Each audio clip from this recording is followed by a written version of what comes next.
That's why I went out of town. Because I was depressed and thinking crazy thoughts in my head.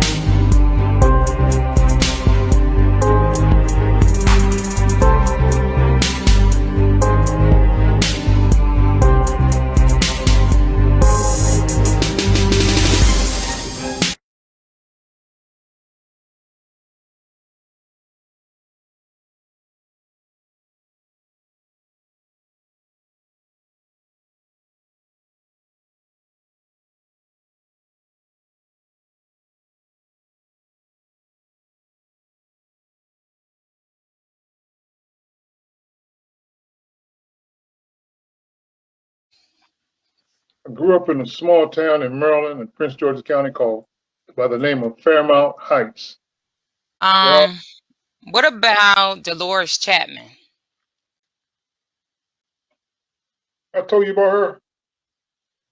No, we've never had a conversation about her. I got picked on a lot by the little dark-skinned ones in the community. Okay. You know, I think they thought I don't know what they thought.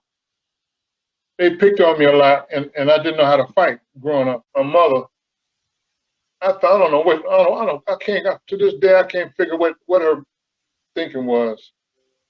You know, did she want a little girl? But she had girls already. Right. And as a child, who did you look up to?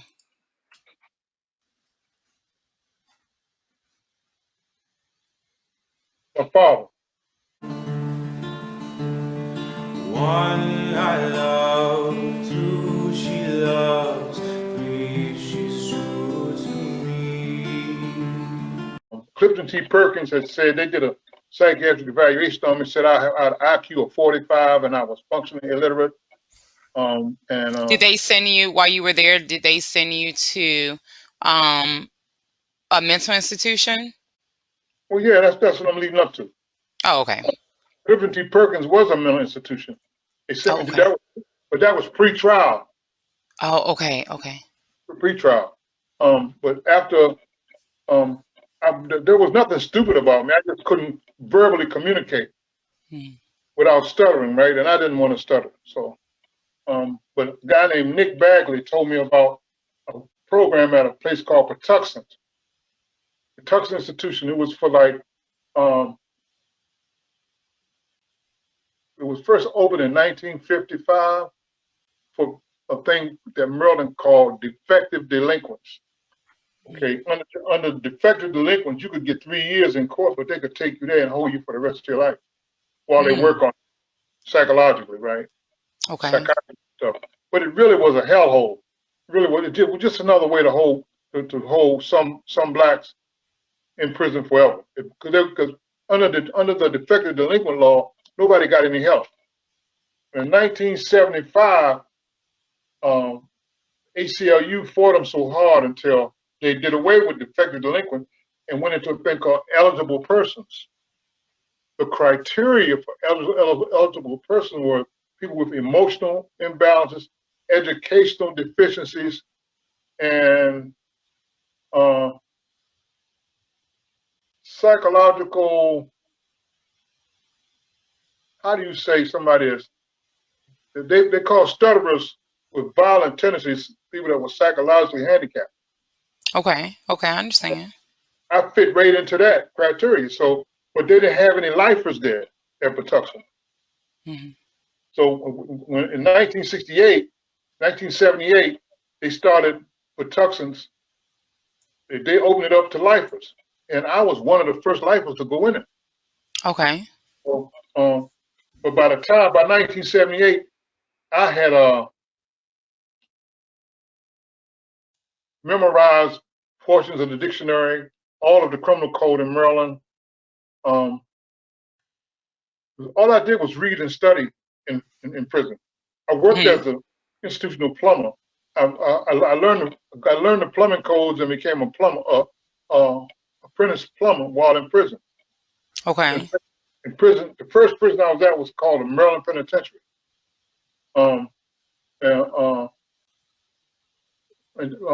But they wouldn't send you from the penitentiary, from the Maryland Pen, which was all max, to Patuxent because Patuxent was medium security. So because I had stopped stabbing people and amassed a 2.5 year history of good work as a plumber, because I became a really good plumber, almost trustee status. Okay. They reclassified me as medium and sent me to the house correction, which is no longer standing. They tore it down because it was killing field, really. But I had to go there and stay. When I went there, I got in college. Got my GED first, and then I got in college. But I still couldn't talk. Okay. I couldn't verbalize my own name. So Patuxent said, well, we'll take him. Everybody thought that I went to Patuxent, I was going to fight somebody, kill somebody, or hurt one of the doctors, or they didn't know, because in those days they thought everybody with life killers were also predisposed to sex crimes. Right. If I got around a woman, I would go, "Oh, I want to have sex. I want to fuck you up," But I wasn't raised like that. I was raised, one, to respect women, and two, when other young boys was out chasing tail, I was trying to be a boxer, playing cowboys, Right. or playing army man, throwing dirt balls like hand grenades. Anyway, I got to Patuxent in 1978, and I got a doctor named Harvey Schubert. He was a little short Jewish guy, about 5'0" nothing, right? But he was a little guy with a big man complex. He thought he was bigger than life, right? But he was smart. Yeah, my lawyer in court, my court lawyer had taught me law, appellate law. Okay. That's why I memorized all the Maryland codes. And because I'm dyslexic and I have to go over things 3 or 4 times before I can even type it, or even numbers. I have to write everything down. And then after I write it down, I have to check it to make sure I didn't transpose the numbers. I try to memorize the dictionary like Malcolm X, right? That wasn't going to happen because his dictionary must have been like this deck of cards. The dictionary was like this, right? Right. That's a lot. But I figured out that in memorization, you find a word and then you go look up all of its definitions, and you pick the ones that are appropriate. Anyway, I was going to therapy. Patuxent had 4 levels. Level 1, which was an intro. 2, which was beginners. 3 was intermediate. 4 was the 4th level, ready to go. Because after the 4th level, there was pre-release. After pre-release, there was freedom. I'm the first lifer now. Prince George's County in the state of Maryland was angry as hell that I was at Patuxent. But Patuxent was run by a bunch of Jews and with a woman named Norma Gluckstern at the head. And these good old redneck white boys kept telling her what to do. And so, she said, shit, this is my joint. I do what I want, right? Right. Her and Harvey Schubert got together, I think. I'm not sure. But he put me through intense one-on-one therapy. While I was there, I was introduced to a guy by the name of Dr. Gene Wally, the most intelligent white man I ever met in my life, right? He was a speech pathologist. He had a PhD. Okay. And he taught me to be fluid with my language. He said he shook his head. He couldn't understand why they said I had an IQ of 54 when he had me transpose from a tape to paper. 12 hours of Van Riper's tape, the Van Riper tapes. It was all on stuttering. Okay. And how stuttering could be conquered, not cured, because it's not a sickness. Okay. And the question with stuttering over the years has been, is it born in, inherent? Is it in the DNA, or is it a learned deficiency, right? Right. And with me, they found that mine was learned because I didn't stutter when I was a little baby, I don't think, but conditions where I grew up at, um, my brain has always moved faster than my mouth. I think about scenarios 3 times before my mouth, and I do it so fast like a computer. Boom, boom, boom, boom. I still do. And my mouth couldn't keep up with what my brain was saying, so I would stutter and leave things out, so I just learned to slow down my thinking, or to think fast, but take my time before I say anything. So I developed a habit of thinking about things 3 times before I say anything. That way it comes out fluent. I've learned to do it fast. Like when talking now, I may stutter here and there. You may hear me chip a little bit, but for the most part, I'm fluent. Okay.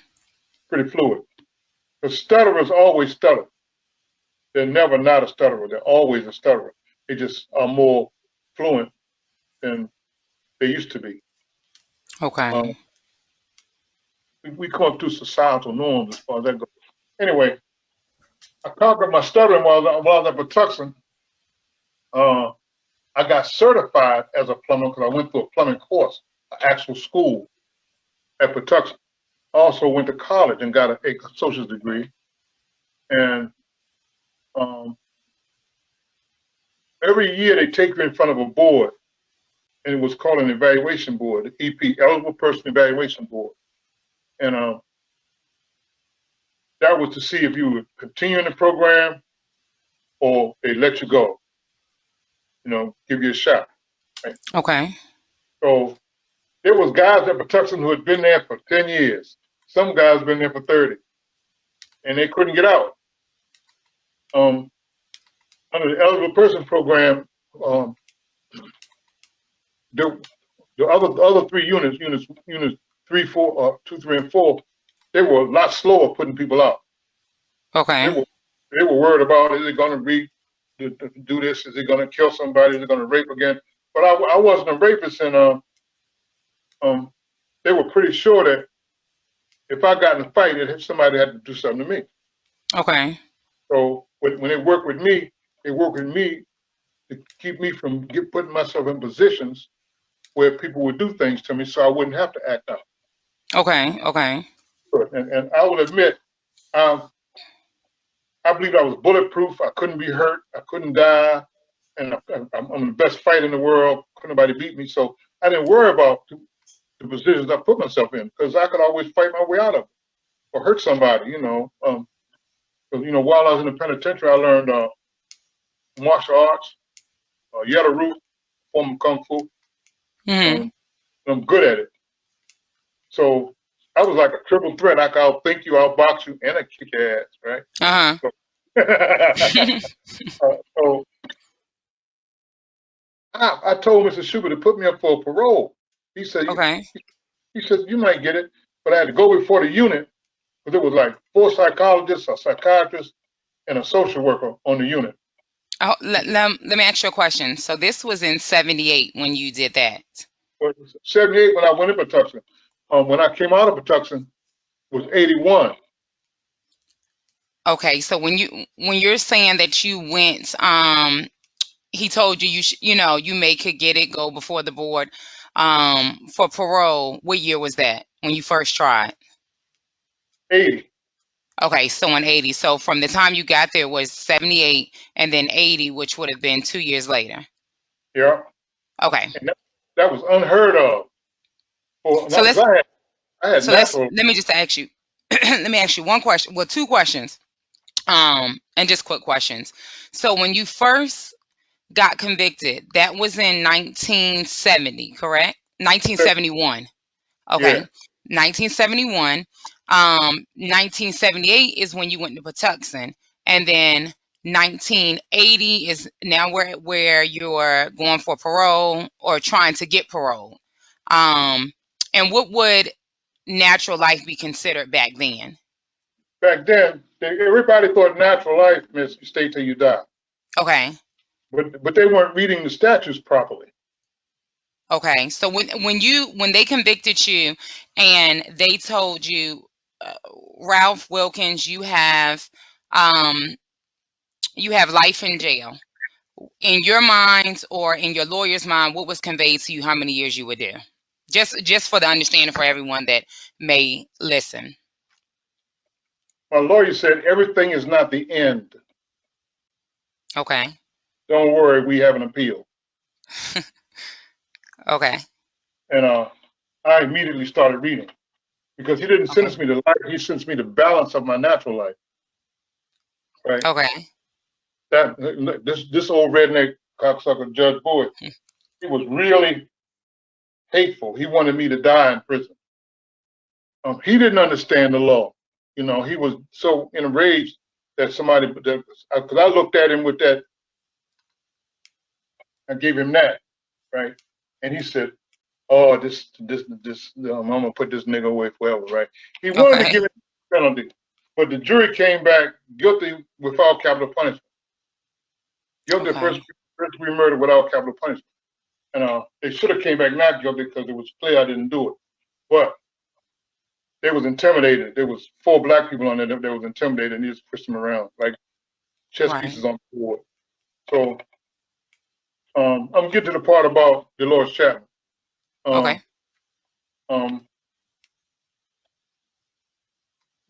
I went to the board, they didn't give me parole. What they gave me was status. Status means they moved me out of the main prison over to the pre-release center. At the pre-release center, I would get weekends. I got weekends for 6 months. So for 6 months, I would go home for go on 1 day passes, no overnights. Okay. And I would go home and hang out with my family, my brothers and sisters, and then come back for 6 months. Then the next 6 months, I had to get a job. Okay. And it was hard to find a job, for murder conviction and stuff. But I had a guy named Dan Chapman with me. He was a social worker for the pre-release center. He would take me out job hunting, and I would get on the phone and write letters and fill out applications and stuff. And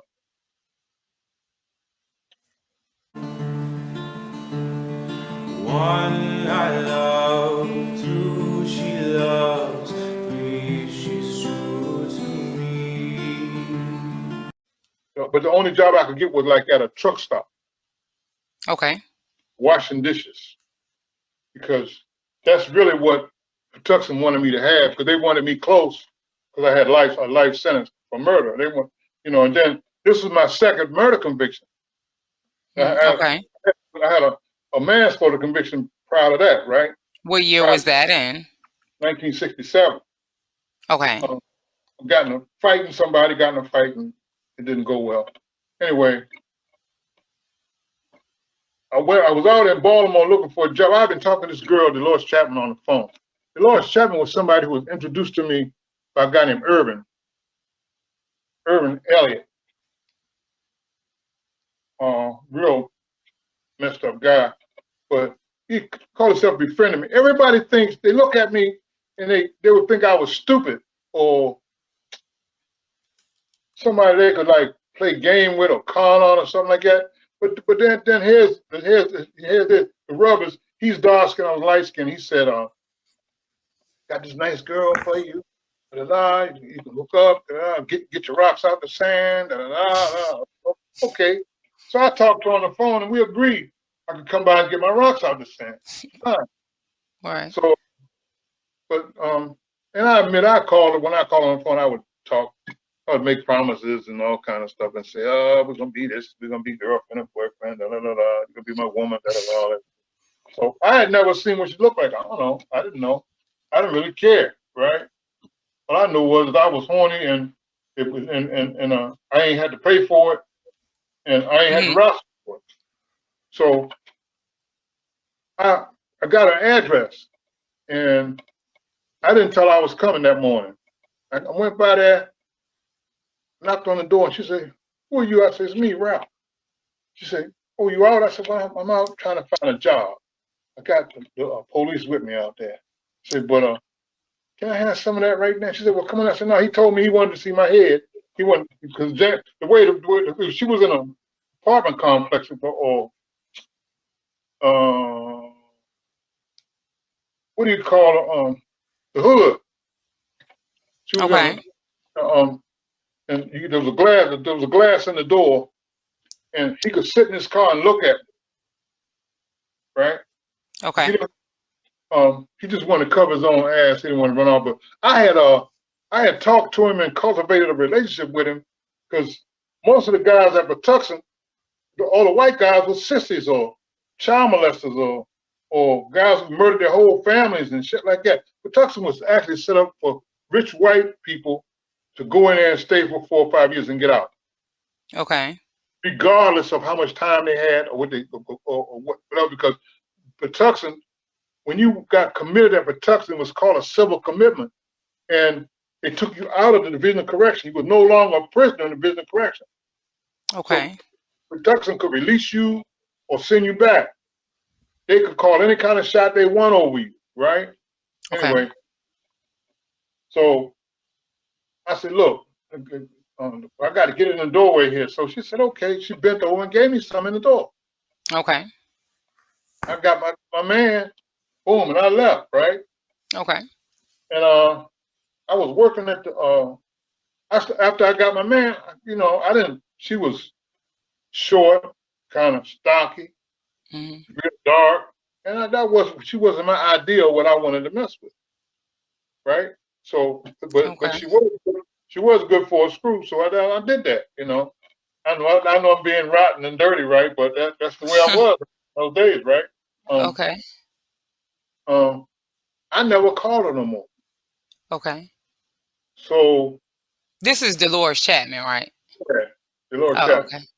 So she was feeling some kind of way hurt. But anyway, 9 months go by, and I'm out on parole. I went back to the board again because they took me back a year later. I went work release for a year. In 81 came around. She had a baby. So somebody got in touch with me and told me, Lois Chapman's in the hospital. She had a baby, and it's yours. I said, bullshit, right? So I went to Baltimore to University Hospital to see. I want to look at the baby, right? I went and looked at it, and the baby looked just like my sisters. When they was my sister Deborah, my sister Bunny, my sister Nita, when they were babies. Okay. I was fucked up about that. I said, damn, this motherfucker might be mine, right? Okay. I wasn't really into sex. I wasn't into sex. Maybe I'm asexual. I don't know. Sex has never been, if I had a list of 10 things I wanted in the world, sex would be like 9. And then it would have to be something I couldn't get out of. Because if I can get out of it, I won't. What the hell with that? I've never really been into that kind of guy, right? So, I looked at the baby real good. I went there and I talked to her. I said, "Why you ain't telling me it's pregnant, right? Because you didn't want to be mom." And so, I read a book one time called "The Games People Play," Okay.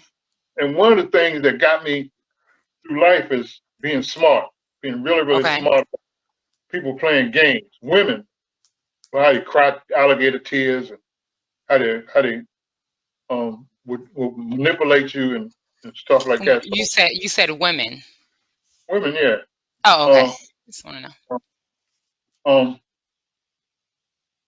I'm a lot smarter than I make out, right? When it comes to dealing with people.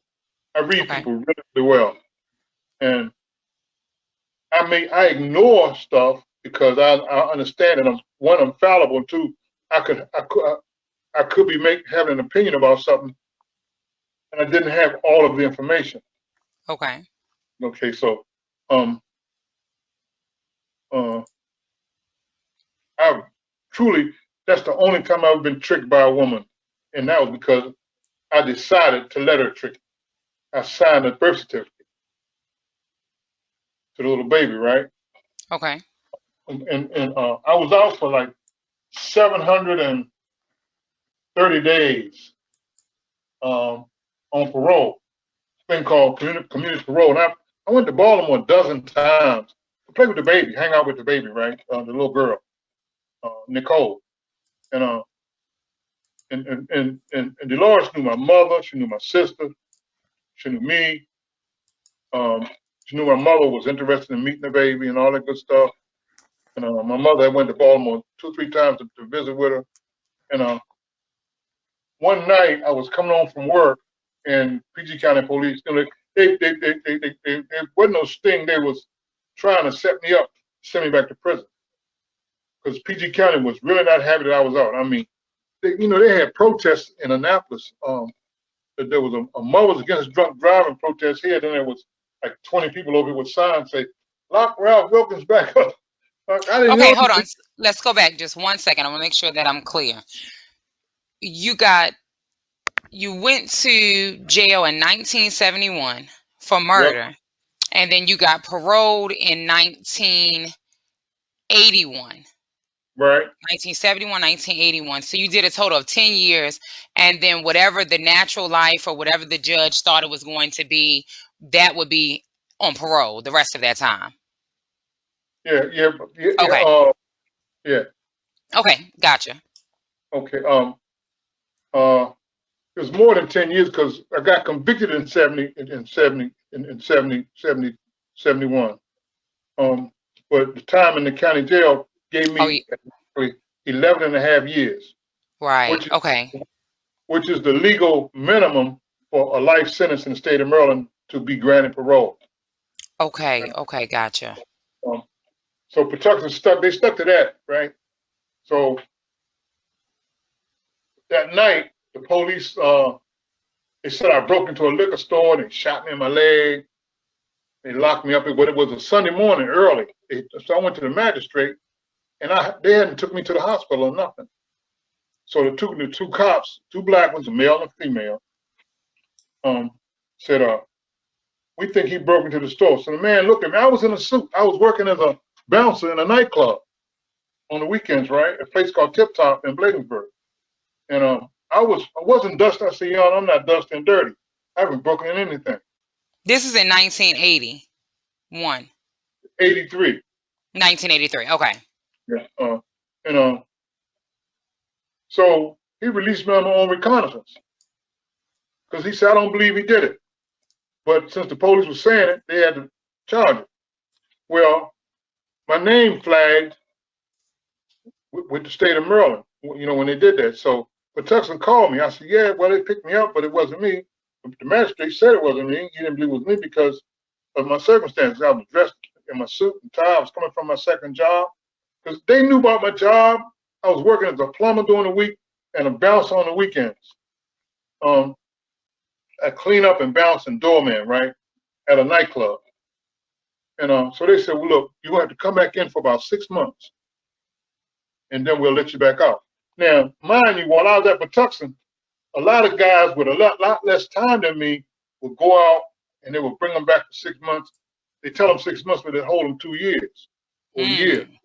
Okay. So I said, "Well, what they're going to do is bring me back and hot potato me because this burglary happened at like 3 in the morning.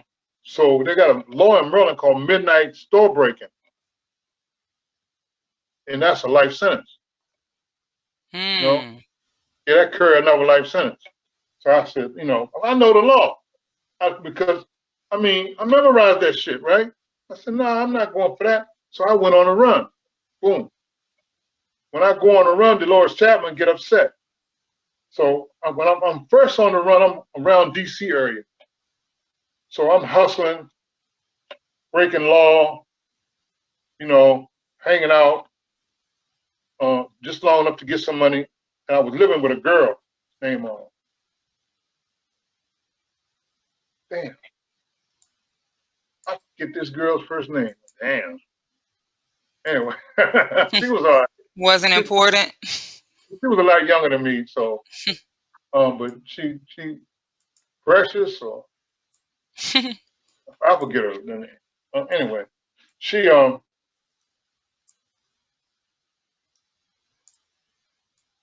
anyway, Dolores, because she kept telling me, come to Baltimore and stay with me. And I'm Okay. saying, I know you. I'm not going to stay with you. I don't even know you. I mean, I know what you look like. I don't, you know, I got a little light-skinned baby. I'm going to keep that. But your little burnt up ass, no, I'm not going for that. She got mad because I was up front with her, straight up, verbally up front. And every time I would call, she would call Patuxent. Okay. I had a buddy at Patuxent working in the traffic office. Whenever they would get a call, they would call down the traffic. The traffic office was where the captain's office was. And they would discuss stuff openly. And the guy named Ashby Franklin, he would say, look, Ralph, they're waiting for you to go to that girl house so they can get you, right? You know. Ashby Franklin was from my neighborhood. He was a friend of mine from my neighborhood. They were waiting for you to go to Dolores' house. Yeah, because she would call him, trying to set me up, send me to jail. So I decided that if I'm going to hang around Maryland, D.C., I'm going back to prison. Okay. And I wasn't trying to do that. So I went on a run. Boom, I was gone. Okay. I went to Atlanta and stayed 19 and a half years. Okay. On the run. I went down there and got a new Social Security number under a new name. And I was happy. So let's go back for a second. So 19, let me make sure I got all the facts. 1967, you caught a manslaughter charge. Okay. And it gave me 3 years. I did 18 months. Okay. 3 years, 18 months. Okay. So outside of that one, then that brings us to the charge in the first murder charge. Well, the murder charge in 1970, but you got convicted in 71, correct? Right. You have a lot of information I didn't give you.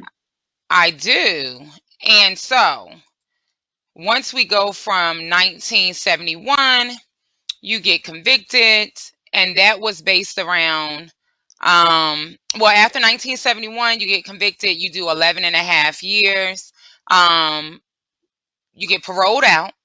Now you are with Dolores Chapman, you have a baby in 83, and one night you are supposedly, allegedly, The baby was born in 81.